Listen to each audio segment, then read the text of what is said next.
All right, so let's talk about Feng Shui for high sexy love. Feng Shui is how you set up your home so that every corner of your house is a prayer, for a manifestation of your dreams coming true. And it's the awareness that we actually live inside a mandala. Our psyche recognizes certain quadrants of our home as, one is abundance, and one is health, and one is um, birth of our creativity, and one is relationship, on and on. You can look up the Feng Shui Bagua to see the map and to see how you are aligning in your space. And when you first start this, you look at the map and you go, oh my God, in the relationship area I have the trash can, and in the area of abundance, that's where the toilet is. And you freak out and you have to fix it. You gotta, there's all kinds of fixes for Feng Shui. But one of the things that really gets me annoyed is that when I go to look for images of the divine masculine and the divine feminine in sacred union, or just in love, or even just as two birdies together, I can't find it. Like, you're lucky if you find some little teddy bear cutesy thing, but I look and I look and I look. All these hippie crystal shops, it's all like they've got the Buddha, and then they've got maybe they'll have one feminine figure who's like Kuan Yin or Lakshmi, but they don't have the lovers. They just don't have them.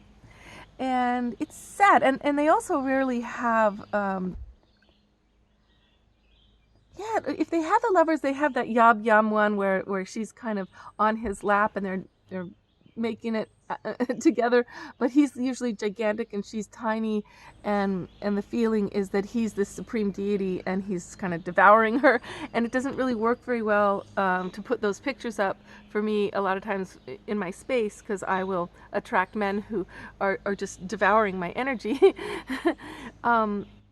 When I manifested this magic space here, this trailer and this land, I actually turned my Yab Yum picture upside down so that he was supporting her, and that's when this all came about. It's very interesting how your art in your home, the images, affect your psyche. If you want to travel, you have a boat on a stick, but it's not in the water, it will affect your psyche to never believe your boat will ever get in the water.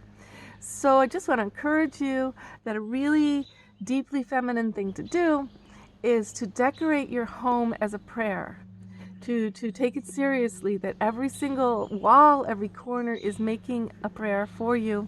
And you can basically what you can do is you can let your home be a prayer you're living inside of, and let it work for you, let it work on you.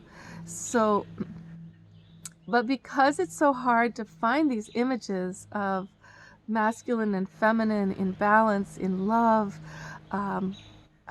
just to want to encourage you to paint one yourself. Paint it yourself, or take some photographs of people really in love, or find them online. Get some images around you of togetherness, because the imagery, it's so solo, it's so lonely, it's so in the bookshops, in the hippie shops, it's kind of like, it looks arrogant to me too, that it's always a solo big deity. Like how can we just be together? Like, I'd rather have a little picture of little bears eating dinner together at the table, or little ducks, with the little baby ducks and the mama and the baby duck cuddle up in a nest. Come on, let's just but I know you're masculine, maybe you're very artsy or chic, and that's the last thing you want. So do the effort, make the effort, find togetherness images, all right, and get them in the corner of your place that is for relationship, and let those images work on you, and open your belief and your hope and your knowing, and just the effort of doing that. It's an enchantment of your space. It's a potion of imagery working on your subconscious. It's a hypnosis when your space is a prayer of, like, you've got your abundance images, maybe it's waterfalls or cups of gold in your abundance corner, and this is more of the sacred feminine coming to you today. It's about magic, prayers, enchantment, and finding and creating the images of masculine, feminine in love and in balance. And why am I saying that? Why don't I just say, go find a feminine image? Just put up a feminine image. Well, you can. You can do that too. But in sacred love and relationship, unless you want to be alone or you want to be with another woman, you could get two women images, or with another man, two men images.